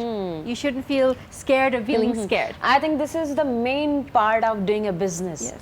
Risk taking. Yes. And Exactly. then last, akhri mein, faith. And now share your work, share your hobbies in free time. Okay, so you know my work and my hobbies. I like to run. I run Gymkhana Track Mein Okay. and read. You have a beautiful book of poetry here Nice. in your studio, and watch movies and hang out with my Wow. friends and family. Wow. And foodie. I like to eat. Wow. So Badin ka khana itna acha hai. अच्छा, उसमें क्या अच्छा लगा था?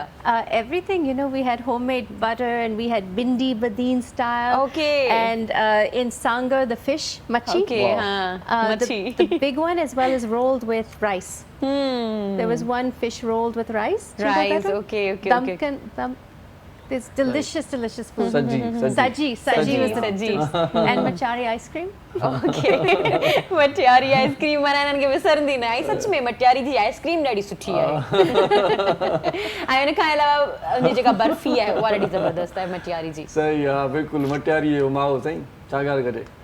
सो उस्ताद बादलराई खां हिकिड़ो सुठो कलाम ॿुधण जो वक़्तु अची वियो आहे।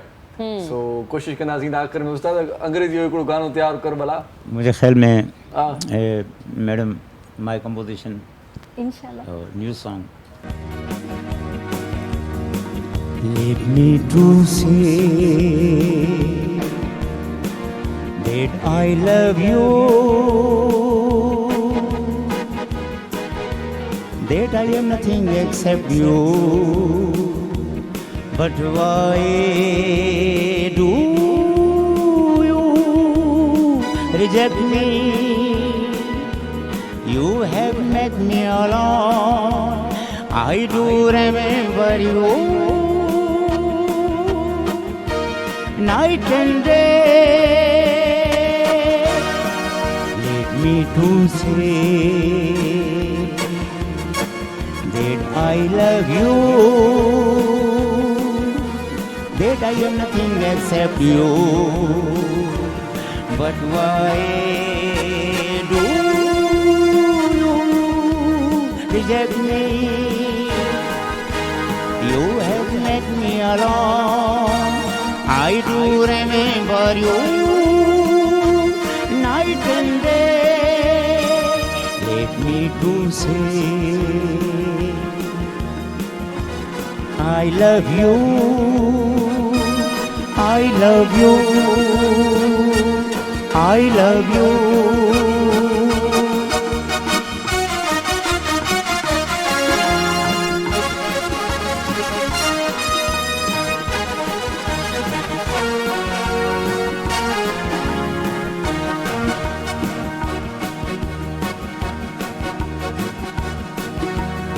Now it's accurate time. Rivers are raining, birds are flying, everyone is smiling, lovers are singing. Those were when we both were happy to each other. How was the atmosphere? But my dear, I am crying here. Enemies has broken her fear. Let us rise, pass us time, let us pray. Let me to say that I love you, I love you, I love you, I love you. उस्ताद के भाई मोकलियो वरी अंग्रेज़नि ने मोकलियो थी त छा करे उस्ताद तो This चयो is I love especially U for you. तो चयो आई लव यू पर हिन खां पुछा कर do you love me chess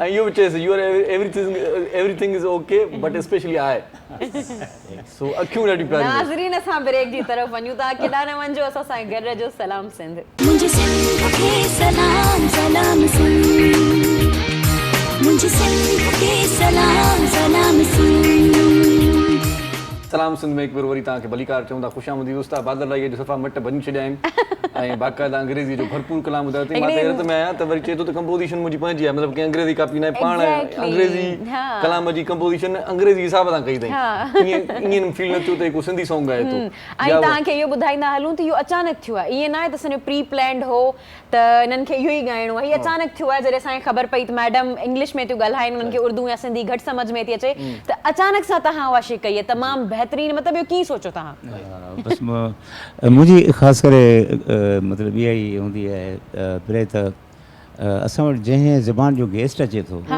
ज़बान में काफ़ी मरतबा साईं इरशाद साहब बि आहे असां खां कोयटा खां हिकिड़ा पठाण आयो ॿई जेके वॾियूं सिनेमाऊं ऐं उन्हनि में जेके उहो अदाकार हो हुनजो उहा हिकिड़ी अदाकारा बि हुई त मूं जॾहिं उन्हनि खे पछतो में ॻाए ॿुधायो त हू एॾा ख़ुशि थिया ऐं उथी उन्हनि बि डांसूं कयूं सही ॻाल्हि आहे त मक़सदु जेको जंहिंजी ज़बान आहे उनखे जेकॾहिं उनजी ॿोली ॾिजे थी त उनजी दिलि ख़ुशि थी वञे असांजी बि रूह खे करार मिले थो वक़्तु वारो चएसि बाबा तूं त असांजो भाउ आहे तूं असांजे कुंभ जे मेले में गुम थी वञे ऐं उन खां अलावा उस्ताद आउं हिन ॻाल्हि में इहा बि शइ एड कंदसि त असां हींअर जेको आहे न उहो ॻाल्हायूं बि बिज़नेस ते पिया इन ॻाल्हि ते त असां कामयाब कीअं थी सघूं था त इहा बि बिज़नेस ते पोइ था अचूं पर तारा खां पुछा कयां थो do you like sing a song I love the song he sang. नहीं आप गा सकती हैं अगर But I आपकी can't आवाज़ अच्छी है sing. तो No. मेरा आवाज़ both very bad, खराब है. तो हम बर्दाश्त करने के लिए तैयार हैं I think every कुछ सुना दे window will अपनी आवाज़ break. कुछ सुना सकती हैं कुछ भी 2 lines No, the whole studio will collapse. शायदि पूरो स्टूडियो टुटी वेंदो जॾहिं मूं ॻाइणु शुरू कयो न असां थी सघे थो त क्लैपिंग कयूं कुछ भी थी सके तो टुटण जी ॻाल्हि न आहे थी सके तो जुड़ी पऊं ईअं बि थी सके तो सो ॻाल्हि इहा तव्हां हाणे बिज़नेस तरफ़ वधो मुंहिंजी जी ॻाल्हि बिल्कुल असां कम जी सवाल की तरफ वञूं था त तारा हमें ये बताइएगा कि how can a woman enter in a business world By entering, every business is now Sindh policy is 5% of jobs for women. It's Sindh policy hai. So you apply for the job and tell all your other female friends to apply. Okay. Every business has to accept women and it's the policy of Sindh. अच्छा how can we develop our own ideas By looking inside and leading with excellence. Okay. If whatever business you do, whether it's job or your own business, lead with excellence. What are you good at? कैसे आपका talent क्या है? तुम्हारा talent, तुम्हारा gift क्या है? Do you have the best printing? Do you have the best writing? Do you have the best baking? Do you have the best renewables? You know, whatever you want to do in business. Are you good at math? You know, what are you good at? if we talk about your business especially about your business then what is unique with your business what is unique about your business So we are about Pakistani women. And the best of Pakistani women, particularly we give awards to women. okay And what's very unique is we talk about women and access to money. Whether Okay. it's making money, we celebrate women. Some of our award winners like Seema Aziz, 100,000 employees. Wow. That's how many jobs she's created. Okay. One, एक ही औरत. Think about it. It's not special है. And we talk about women contribution to the economy, whether it's huge contribution or many small entrepreneurs. And that's what's unique. सरवरा भाई मुझे ये बताएं, आपकी जैसे एजुकेशन की बात हो रही है, हमारे यहाँ ये होता है कि तालीम जॉब के लिए हासिल की जाती है, बिजनेस भी तो बंदा कर सकता है, ये क्या सूरत हाल है? अच्छा देखें, जहाँ बात हुई है कि तालीमी निज़ाम और बिजनेस के हवाले से, अच्छा बहुत से लोगों को ये नहीं पता उन्होंने करना क्या लाइफ में। सही बात है। टैलेंट, उनका जो हिडन टैलेंट है उनके अंदर ही है। लाइक फॉर एग्जांपल, मैंने बनना बैंकर फॉर्म भी ऐसे ही फिल कराते हैं दोस्तों को देख के, भाई उसने अगर मेडिकल में फॉर्म फिल किया है तो मैं भी कर लेता हूँ। तो किसी ने बनना बैंकर है लेकिन वो चला किसी और प्रोफेशन में गया। तो अपने अंदर के टैलेंट को पहले तलाश करें।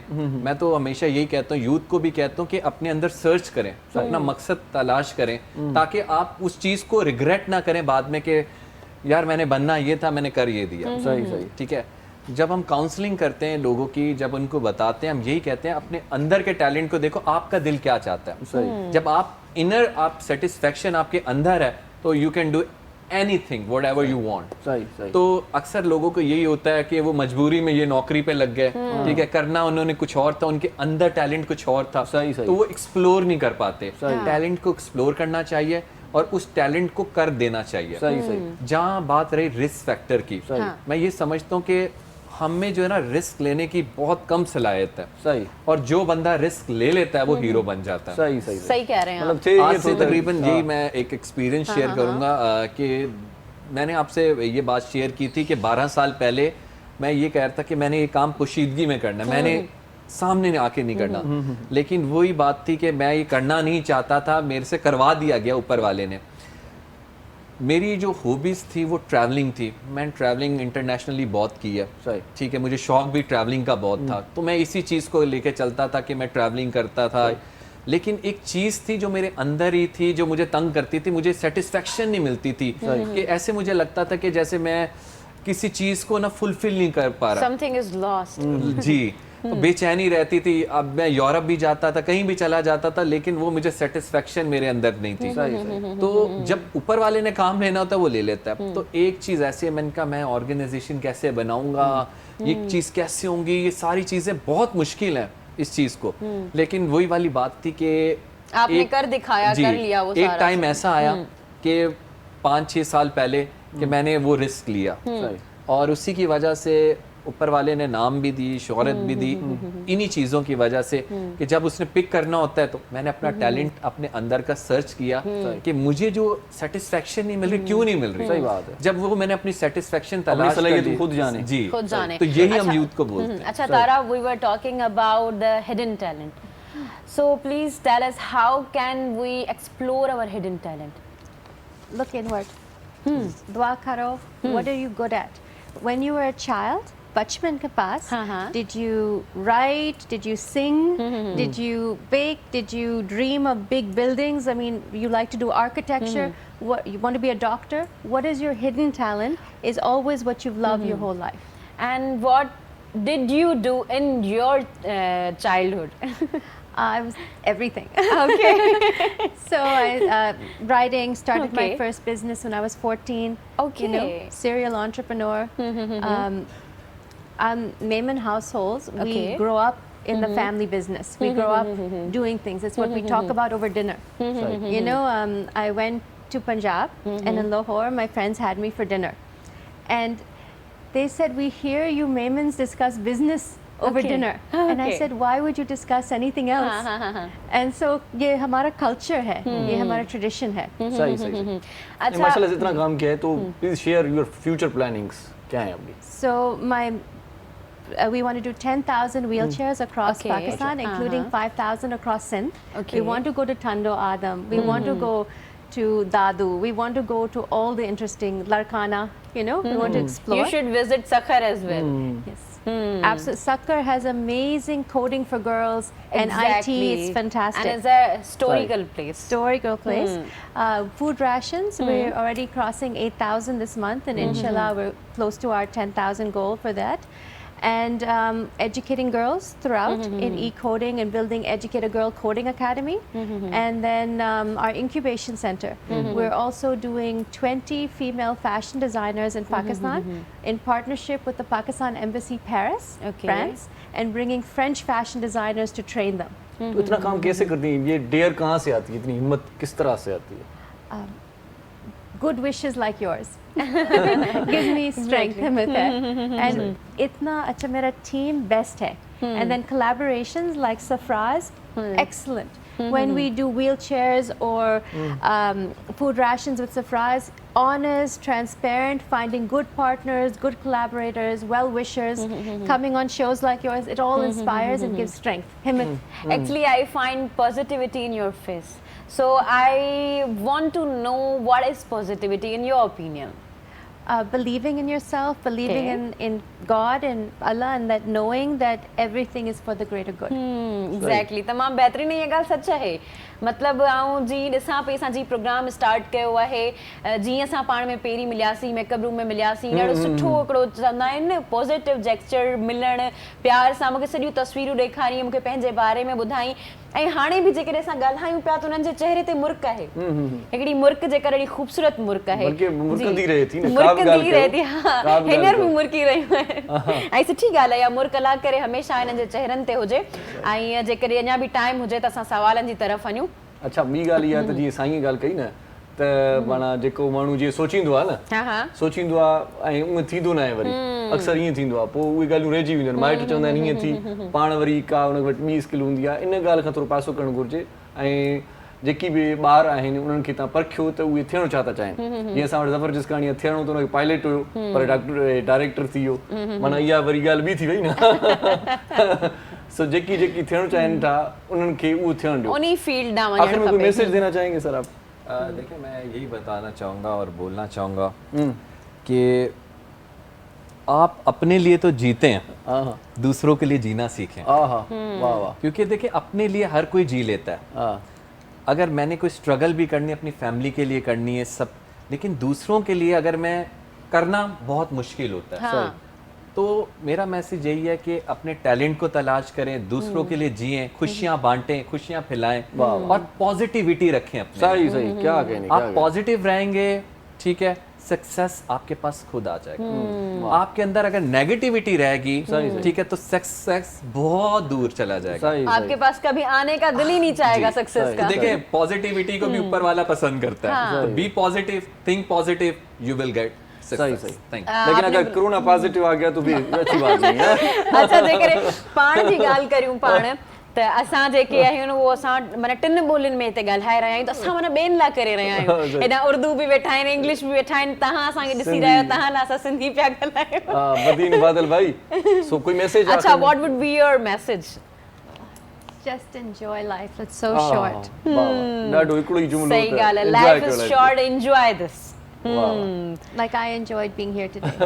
मज़ा आया. Thank you so much. It's a जी बोलना चाहूँगा कि इंटीरियर सिंध के लोगों को मैंने देखा उनमें हॉस्पिटैलिटी बहुत ज़्यादा सही बहुत ज़्यादा है चाहे उनके पास कुछ हो या ना हो लेकिन हॉस्पिटैलिटी बहुत उनको ऊपर वाले ने जो गिफ्ट दिया है वो मेहमान नवाजी का सही. और मैं इस चीज़ को मैंने बहुत अप्रिशिएट किया है कि मैं देखता हूँ कि लोग जिनके पास कुछ भी नहीं लेकिन उनके दिल कितने बड़े हैं. और आज आप देखते हैं कि यहाँ हम अपने कराची में देखते हैं कि कितना कुछ दिया लेकिन उनके दिल छोटे. बस चलें जी बहुत शुक्रिया प्रोग्राम में आया. It's a pleasure to meet you. Thank you so much. ऐं गॾो गॾु बादल साईं तव्हांजी वॾी महिरबानी उस्ताद मोहम्मद अली तव्हांजी वॾी महिरबानी आख़िर में तव्हांजी वॾी महिरबानी जंहिं यको असांखे प्रोग्राम ॾिठो असांखे बर्दाश्त कयो असांखे ॿुधो इंशाल्लाह आयती बख़ैर वरी सुभाणे मिलूं था असांखे हिन वक़्तु नवनि महिमाननि सां नवनि माण्हुनि सां नवनि ॻाल्हियुनि सां. So take care bye bye Allah निगहबान. इन बारिशों से दोस्ती अच्छी नहीं फराज. मैडम ये माय कंपोजिशन न्यू कंपोजिशन. इन बारिशों से दोस्ती अच्छी नहीं फराज कच्चा तेरा मकान है कुछ तो ख्याल कर।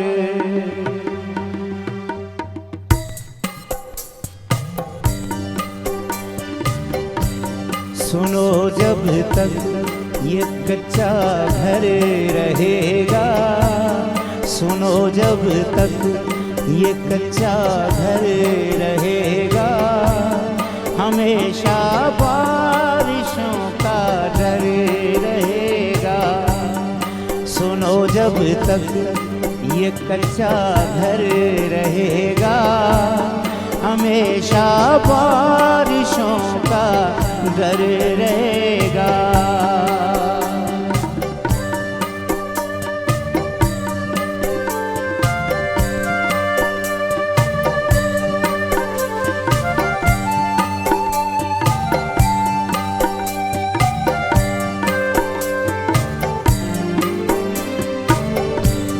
जमींदारों के घर आबाद होंगे, जमींदारों के घर आबाद होंगे, मगर कर्जा किसानों पर रहेगा, मगर कर्जा किसानों पर रहेगा, हमेशा बारिशों का डर रहेगा। सुनो जब तक ये कच्चा घर रहेगा, हमेशा बारिशों का डर रहेगा।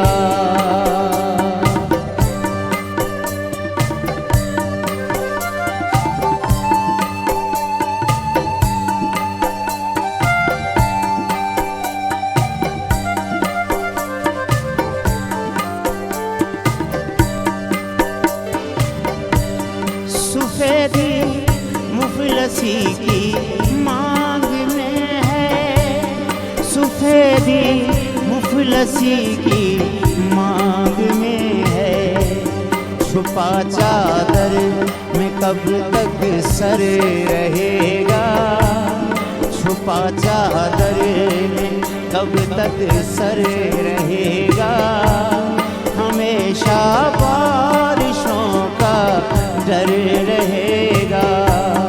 सुनो जब तक ये कच्चा घर रहेगा, हमेशा बारिशों का डर रहेगा।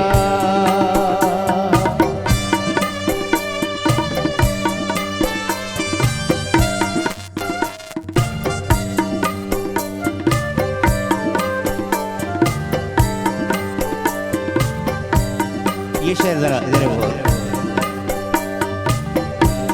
उठा कर सामने रख दो समंदर, उठा कर सामने रख दो समंदर, उठा कर सामने रख दो समंदर, उठा कर सामने रख दो समंदर, मगर प्यासे का प्यासा थर रहेगा, मगर प्यासे का प्यासा थर रहेगा, हमेशा बारिशों का डर रहेगा। सुनो जब तक ये कच्चा घर रहेगा, हमेशा बारिशों का डर रहेगा, हमेशा बारिशों का डर रहेगा। मॉर्निंग शो सलाम सिंध जा तमाम एपिसोड्स ॾिसो हाणे HD क्वालिटीअ में। विज़िट करियो असांजो YouTube channel Sindh TV HD।